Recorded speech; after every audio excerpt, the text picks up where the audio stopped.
Subscribe now and press the bell icon. Never miss an update. हाँ जी, कैसे हैं आप सब?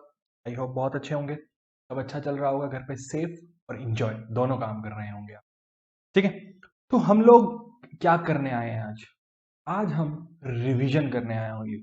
हम पूरे चैप्टर का, जो हमने चैप्टर 1 ऑफ इकोनॉमिक्स देखा है, स्टैटिस्टिक्स का फर्स्ट चैप्टर जो हमने कंप्लीट किया है, the concept of economics and the significance of statistics and economics, उसका हम कंप्लीट रिवीजन देखेंगे। हमने अभी तक जो पढ़ा इस चैप्टर में, जितना भी पढ़ा, हर एक एस्पेक्ट को शॉर्ट स्पैन ऑफ टाइम में कवर करेंगे, एक माइंड को रिफ्रेश करेंगे कि हमने पूरे चैप्टर में किया क्या था। ठीक है, जब आप सारे सेशन देख के एक रिवीजन क्लास में आते हैं तो आपका जो माइंड होता है वो और अच्छे से काम करता है, और अच्छे से याद करता है चीजों को, एंड रिवीजन बहुत इंपॉर्टेंट होता है। ठीक है, तो चलिए, सबसे पहले हमने बात की थी कि इकोनॉमिक्स जो ये वर्ड है ये आया कहां से था। हमने बात किया था ये ग्रीक वर्ड है ओइकोनोमिया, जिसका मतलब होता है हाउस होल्ड मैनेजमेंट। और हमने ये बात बोली थी कि हर एक individual from child to an old man is engage in some economic activity, चाहे कुछ भी हो। ठीक है, एक इंसान सुबह से शाम तक इकोनॉमिक एक्टिविटी ही करता है, चाहे ऑर्डिनरी रूटीन या बिजनेस एक्टिविटी कुछ भी कर रहा होगा। हमने बात किया था कि हम कुछ 3-4 चीजें देखी थी हमने कि इकोनॉमिक एक्टिविटीज में क्या क्या आता है, consumption, production, saving and investments, हमने इसकी बात करके चले थे हमने कि अब उसके बाद सबसे पहले हमने कंजम्पशन की थी। तो कंजम्पशन की बात जहां से ही स्टार्ट होती है वहां पे सबसे पहला नाम आता है कंज्यूमर का। कंज्यूमर है कौन? कंज्यूमर वो है जो कंज्यूम करता है गुड्स एंड सर्विसेज को। किस चीज के लिए? For the satisfaction of wants, जो उसकी इच्छाएं हैं उसको सेटिस्फाई करने के लिए। ठीक है, तो कंज्यूमर कौन है? जो इच्छाएं पूर्ण करने के लिए क्या कर रहा है? कंज्यूम कर रहा है। ठीक है, क्या कंज्यूम कर रहा है? ठीक है, सर्विस एंड गुड्स को। उसके बाद कह रहे हैं कंजम्पशन क्या है। अब कंज्यूमर ने जो कंज्यूम किया उसी प्रोसेस को हम बोलते हैं कंजम्पशन, यानी consumption is the process of using up that utility value of that particular goods and services. Utility value क्या होती है? किसी भी चीज के लिए देखो उसकी इनहेरेंट कैपेसिटी, यानी एक आइसक्रीम की हमने अगर बात की तो उसकी इनहेरेंट कैपेसिटी क्या है? उसको खा लेना। ठीक है, और inherent capacity of goods and service to satisfy human minds. मुझे अच्छे से बहुत ज्यादा क्रेविंग हुई आइसक्रीम खाने की और मैंने आइसक्रीम लेके खा ली, तो आइसक्रीम की इनहेरेंट कैपेसिटी को मैंने कंज्यूम किया for the satisfaction of my wants, that is called consumption. और उसकी इनहेरेंट कैपेसिटी को हम क्या बोलते हैं? Utility value. उसके बाद हमने प्रोडक्शन की बात की। जैसे हमने कंजम्पशन की बात की थी वैसे हम प्रोडक्शन की बात करेंगे। ये भी एक इकोनॉमिक एक्टिविटी है, इसमें प्रोड्यूसर एंगेज होते हैं in production of goods and services. जो आप गुड्स एंड सर्विसेज को यूज कर रहे हैं वो कौन प्रोड्यूस करता है? वो प्रोड्यूसर करते हैं। पर वो प्रोड्यूसर क्यों करते हैं? क्योंकि वो जनरेशन चाहते हैं इनकम का, जनरेट करना चाहते हैं इनकम का। प्रोड्यूसर कौन है? प्रोड्यूसर हु प्रोड्यूस और sells goods and service for generation of income. ठीक है, तो प्रोडक्शन क्या हुआ? Process of counting raw mat converting बोल सकते हैं इसे, converting raw material into useful things. ठीक है, things become useful when they acquire the utility value. उसके अंदर कोई यूटिलिटी वैल्यू आ गई तो क्या बन गई? Useful thing. ठीक है, उसके बाद हमने बात की थी सेविंग की। Part of income, let's say हमने एग्जांपल लिया था मम्मी वाला एग्जांपल कि पापा ने 10,000 रुपए दिए, 8,000 रुपए मंथली एक्सपेंस करके 2,000 रुपए बैंक में डाल दिया, दैट इज कॉल्ड सेविंग, यानी एन एक्ट ऑफ एब्सटिनेंस, यानी किसी चीज से बचाना, कंजम्पशन से। ठीक है, इनकम का वो पार्ट जो हमने बचाया कंज्यूम करने से, वो क्या हुआ? सेविंग हुई। और सेविंग को उठा के हमने किसी भी ऐसी जगह इन्वेस्ट कर दिया, मतलब लगा दिया जहां से हम दोबारा से जनरेट कर पा रहे हैं income. Expenditure on purchase of asset of such asset which help to generate income, that is called investment. Economic activity क्या है? An activity which is related to the use of scarce means। अब scarce means का मतलब होता है resources scarce, जिनकी पूर्ति पूर्ण नहीं है। मतलब अगर वो इतने ज्यादा नहीं है कि सब लोगों के wants को complete कर सकें। ठीक है, resources कम है, wants ज्यादा है। ठीक है, चाहे कितना भी कोई इंसान कितना भी रिच हो, पर वो हर चीज की पूर्ति नहीं कर सकता। अब मुकेश अंबानी जाके इंडिया नहीं खरीद सकते। ठीक है, तो at some point of time उसके पास कुछ ना कुछ ऐसा जरूर होगा जो उसको चाहिए पर वो नहीं मिल पा रहा। एल्फ्रेड मार्शल जी जो हमारे एक मॉडर्न इकोनॉमिक्स के फाउंडर हुए, उन्होंने क्या बोला?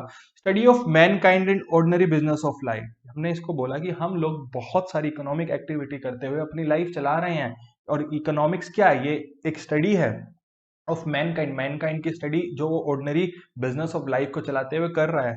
ठीक है, तो और सबसे बड़ी बात, एक नोट पे हमने ये भी डाला था कि स्केर्सिटी क्या है। Scarcity is the undercurrent of economic problem. Scarcity है इसलिए इकोनॉमिक प्रॉब्लम है, और इकोनॉमिक प्रॉब्लम है इसलिए ही इकोनॉमिक्स है। ठीक है, तो रिसोर्सेज की हमने बात की, रिसोर्सेज हमेशा स्केर्स है इन रिलेशन टू वांट्स। जितनी हमारी वांट्स है उसके कंपैरिजन में रिसोर्सेज हमारे पास बहुत कम है, पर रिसोर्सेज के अल्टरनेटिव यूज हो सकते हैं। हमने एग्जांपल लिया था, आपके पास 10 रुपए, अब आपकी इच्छा है कि आप 3 चीजें लेना चाहते हो, आइसक्रीम, चॉकलेट एंड चिप्स। अब बट 10 रुपए से आप एक ही चीज खरीद सकते हो क्योंकि तीनों की वैल्यू 10 रुपए है। 10 रुपए can be use for buying an ice cream और एक कोल्ड ड्रिंक और एक पेन। ठीक है, और एक वर्कर है, वर्कर दिन में 3 फैक्ट्रियां हैं, ए बी एंड सी, किसी में एक में ही काम कर सकता है, अपना टाइम तीनों फैक्ट्री को एक साथ नहीं दे सकता। तो क्या है ये, क्या है, रिसोर्सेज है बट इनके अल्टरनेटिव यूजेस हैं। ठीक है, this is what we call economic problem और प्रॉब्लम ऑफ चॉइस। यही इकोनॉमिक प्रॉब्लम है और प्रॉब्लम ऑफ चॉइस है। अगर हमें सब कुछ इकट्ठा एक मिल जाएगा तो कैसे कोई इकोनॉमिक प्रॉब्लम ही नहीं होगी, तो इकोनॉमिक्स भी नहीं होगी। Economic problem, problem of choice, problem of allocating care resources, alternative uses. ठीक है, ये सब क्या है, इकोनॉमिक प्रॉब्लम है। इन शॉर्ट हमने बोला अगर स्कैर्सिटी नहीं है तो इकोनॉमिक प्रॉब्लम नहीं है, और इकोनॉमिक प्रॉब्लम नहीं है तो इकोनॉमिक्स भी नहीं है। अल्फ्रेड मार्शल जैसे एक महान हस्ती और आए जिन्होंने बोला, रॉबिन्स जिनका नाम था, उन्होंने बोला इस science that studies human behaviour. ये वो साइंस है, ये वो विज्ञान है जो ह्यूमन बिहेवियर को स्टडी करता है, किसके रिलेशन में, ठीक है, उनकी एंड्स मतलब उनकी वांट्स, एंड स्केयर्स मीन जो उनकी इच्छाएं हैं, और जो रिसोर्सेज स्केयर्स है और विद देयर अल्टरनेटिव यूजेस, उस स्टडी को ही हम क्या बोलते हैं, इकोनॉमिक्स बोलते हैं। इकोनॉमिक एक्टिविटी के 3 कंपोनेंट्स की बात की थी हमने, consumption, production and distribution. Consumption क्या है, कंज्यूमर के पास क्या है, लिमिटेड मींस है, रिसोर्सेज लिमिटेड है, बट वांट्स क्या है, अनलिमिटेड है। तो यही स्टडी ऑफ कंज्यूमर बिहेवियर, इसमें वो अपनी इनकम को एलोकेट करता है to the purchase of different goods and services. ठीक है, बट उन गुड्स एंड सर्विसेज से उसकी वांट्स क्या है, मैक्सिमाइज, सेटिस्फाई हो सके, मैक्सिमाइजेशन ऑफ सेटिस्फेक्शन। बट एक बात बता देता हूँ, जिस गुड्स का प्राइस ज्यादा होगा उसकी परचेजिंग पावर कम होगी, वो परचेज कम करेंगे लोग, यानी हमने क्या बोला, price of goods is inversely proportional to this purchase. उसके बाद हमने बात की थी प्रोडक्शन की। प्रोडक्शन क्या, प्रोड्यूसर भी, देखिए प्रोड्यूसर के पास भी लिमिटेड मींस है कि वो क्या क्या कौन से गुड्स एंड सर्विसेज को प्रोड्यूस करे, क्योंकि उसका wide range of goods and services है जो वो प्रोड्यूस कर सकता है। बट ऐसे कॉम्बिनेशन को चूज करना जो लीस्ट एक्सपेंसिव हो, जिससे मिनिमम कॉस्ट ऑफ प्रोडक्शन हो और रिवेन्यू ज्यादा हो सके, रिवेन्यू ज्यादा हो सके, रिवेन्यू ज्यादा जनरेट कर सकते हैं, यानी प्रॉफिट भी ज्यादा जनरेट होगा, रिवेन्यू ज्यादा होगा तो profit, revenue minus cost is profit. ठीक है, इससे ज्यादा से ज्यादा हम प्रोड्यूस कर पाएंगे तो ज्यादा से ज्यादा एम्प्लॉयमेंट जनरेट कर पाएंगे। ठीक है, greater the productivity greater the employment. तो production is directly related to employment, हमने ये भी बात की थी। उसके बाद हमने डिस्ट्रीब्यूशन की बात की थी। इनकम जो जनरेट हुई है फ्रॉम द एक्टिविटी, जो इकोनॉमिक एक्टिविटी अभी हम ऊपर पढ़ के आए हैं, वो है क्या, प्रोडक्शन। ठीक है, in the process of production ये डिस्ट्रीब्यूट होती है among the agents of production. अब देखिए, एक फैक्ट्री थी, एक फैक्ट्री में मैन्युफैक्चरिंग प्लांट चल रहा था, वहां पे हमने एक लैंड ली, तो ठीक है, तो लैंड हमने किसी से रेंट पे ली होगी तो उसको हमने रेंट पे किया होगा, लेबर लगाया तो उनको वेजेस दिए होंगे, कैपिटल जिसने इन्वेस्ट किया होगा तो उसको इंटरेस्ट दिया होगा, जो एंटरप्रेन्योर्स होंगे जिसने बिजनेस स्टार्ट किया उसको प्रॉफिट। तो क्या है, ये क्या है, इनकम का distribution among the different agents of production. ठीक है, और डिस्ट्रीब्यूशन इनकम को ही हम बोलते हैं distribution of GDP.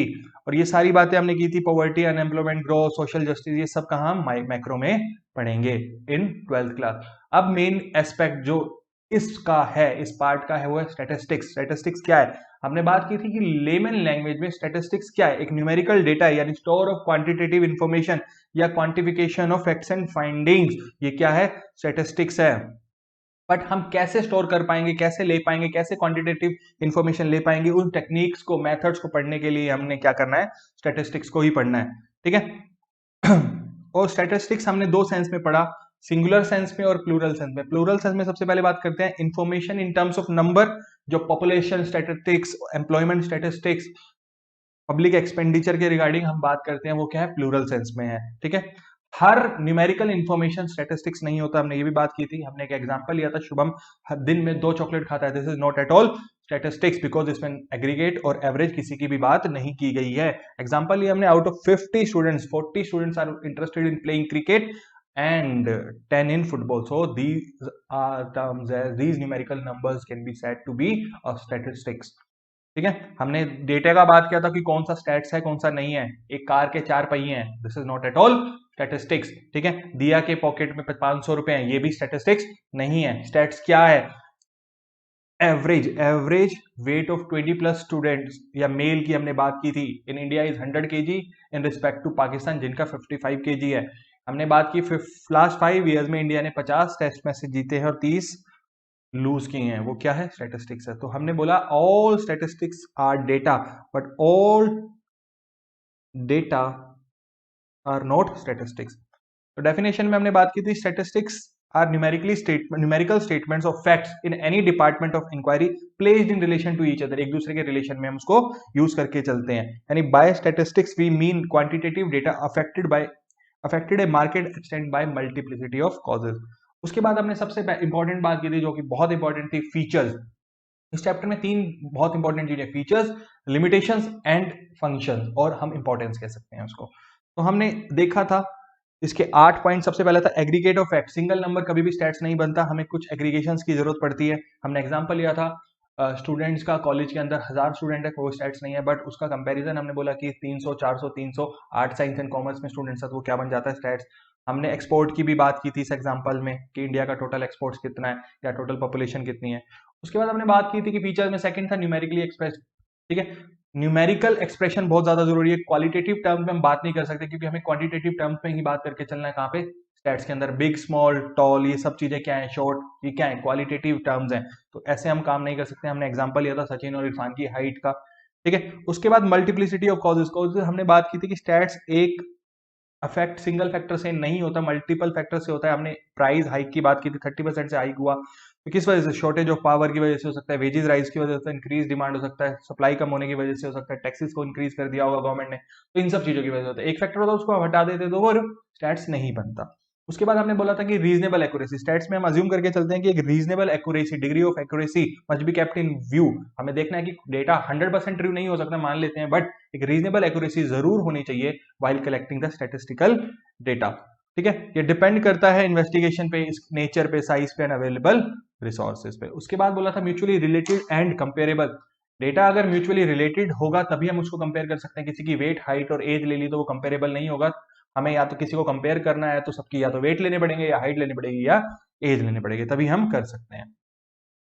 Statistical data को कलेक्ट करने के लिए एक प्री डिफाइंड ऑब्जेक्टिव होना जरूरी है। ठीक है, अगर वो प्री डिटरमिन्ड ऑब्जेक्टिव से कलेक्ट किया जाएगा तो हम मानेंगे कि वो एक अच्छा डेटा है।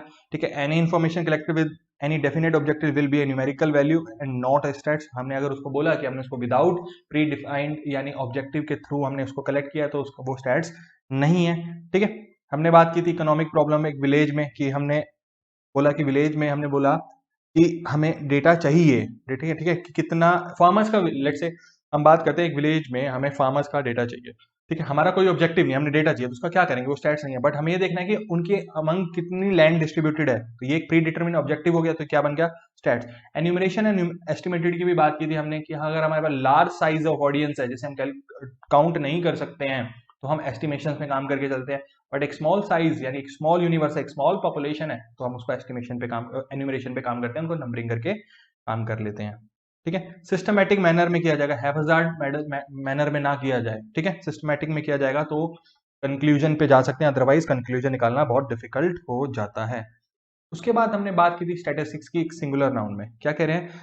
इसका मतलब होता है कि जिससे हम कलेक्ट कर सकते हैं, क्लासिफाई कर सकते हैं, प्रेजेंट कर सकते हैं, एनालाइज कर सकते हैं और इंटरप्रिटेट कर सकते हैं क्वांटिटेटिव डेटा को, वो हम सिंगुलर सेंस में काम करके चलते हैं। मतलब था स्टैटिस्टिक्स में be defined as the collection, presentation and interpretation of numerical data. ठीक है, उसके बाद बोला था it is a science which deals with the collection, वही collection, classification, tabulation and of numerical facts on the basis of explanation, description and comparison of phenomena. यही सब हमने बात की थी। उसके बाद हमने स्टेजेस देखी थी। सबसे पहली स्टेज थी कलेक्शन, उसके बाद था ऑर्गेनाइजेशन। पहले हमने कलेक्ट किया, हमने 3 इडियट्स का एग्जांपल भी देखा था। ठीक है, हमने सबसे पहले डेटा को कलेक्ट किया, उसको ऑर्गेनाइज किया, फिर उसको प्रेजेंट किया, फिर उसका एनालिसिस निकाला और उसको इंटरप्रेट किया। वो था क्या? स्टेजेस थी। हम इसके लिए टूल्स की बात करते हैं। टूल्स क्या है? एट एवरी स्टेप, ठीक है, हम इंटरप्रिटेट करना चाहते हैं, उसके रिजल्ट्स को निकालना चाहते हैं हर स्टेज के, तो कुछ जो भी टेक्निक्स यूज होती हैं उसे हम स्टैटिस्टिकल टूल कहते हैं। तो हमने बोला था स्टेज 1 कलेक्शन में हमने बोला था सेंसस या सैंपल टेक्निक्स यूज करते हैं। स्टेज ऑर्गेनाइजेशन में हम एरे ऑफ डेटा या टेलीबार्स हमने बात की थी, ऐसे नंबरिंग करते हैं। ठीक है, उसके बाद प्रेजेंटेशन या तो हम ग्राफ्स के थ्रू करते हैं या पाई चार्ट्स के थ्रू करते हैं या टेबल्स के थ्रू करते हैं। एनालिसिस कैसे करते हैं? एवरेज निकाल के, परसेंटेज निकाल के, कोरिलेशन निकाल के, ठीक है। और इंटरप्रिटेशन हम मैग्नीट्यूड की बात करके चलते हैं। उसके बाद हमने स्कोप देखा था। स्कोप में हमने सबसे पहले बात की थी नेचर की, उसके बाद सब्जेक्ट मैटर की और उसकी लिमिटेशन की। नेचर में हमने बात की थी, डॉक्टर जो प्रोफेसर टिपेट है उन्होंने बताया था स्टैटिस्टिक्स जो है वो बहुत science and as well as art है। साइंस कैसे कि जो हम ये मेथड्स को पढ़ते हैं ये साइंटिफिक मैनर में होते हैं इसको पढ़ने के लिए। आर्ट जो रिलेट कर पाते हैं हम अपनी प्रॉब्लम से, वो क्या है, वो आर्ट है, वो कला है। रियल लाइफ प्रॉब्लम से हम उसको जब रिलेट कर पाते हैं तो वो क्या है, कला है, आर्ट है। सब्जेक्ट मैटर में हमने बात की था डिस्क्रिप्टिव और इन्फ्रेंशियल को। डिस्क्रिप्टिव क्या होता है, जो वो मेथड जो यूज होते हैं for collection, presentation and as well as analysis of data. ठीक है, एग्जांपल हमने लिया था कि descriptive statistics is used when the estimate average height of a secondary student in your school. ठीक है, likewise descriptive statistics when used when you find the marks in science and mathematics of the students in all classes are intimately related to each other. ठीक है, हमने ये बात सब करी थी जिसमें हम मीन, मीडियन, मोड, डिफरेंशियल उसको निकाल के चलते हैं, स्टैंडर्ड डेविएशन एंड वेरिएशन को।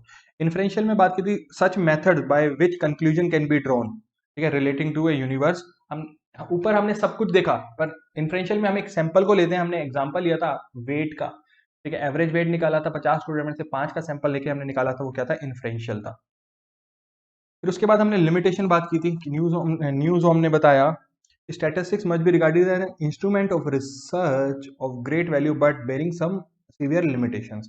उसमें क्या था कि सिर्फ न्यूमेरिकल फैक्ट्स की बात करता है। सबसे पहले हमने बात की थी न्यूमेरिकल फैक्ट्स, क्वालिटेटिव टर्म्स की तो बात करता ही नहीं। हमने पहले ही बोला था height sorry honesty, friendship, wisdom, health, इन सब की बात नहीं करते। स्टडी ऑफ एग्रीगेट ओनली, हमने बोला था कि सिंगल यूनिट में बात नहीं करता। पर कैपिटा इनकम बता the of India, working population की 50,000 रुपए है इन इंडिया, पर जरूरी थोड़ा है कि सबकी 50,000 रुपए, किसी की ज्यादा किसी की कम हो सकती है।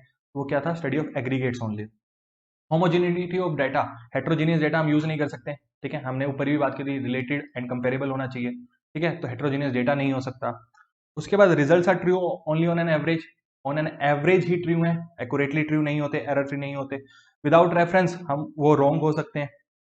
ठीक है, विदाउट रेफरेंस हमने एग्जांपल लिया था इनकम दो इंडस्ट्री का, एवरेज आ रही थी 2 लाख रुपए, बट एक डिक्लाइन था, एक ग्रोथ था।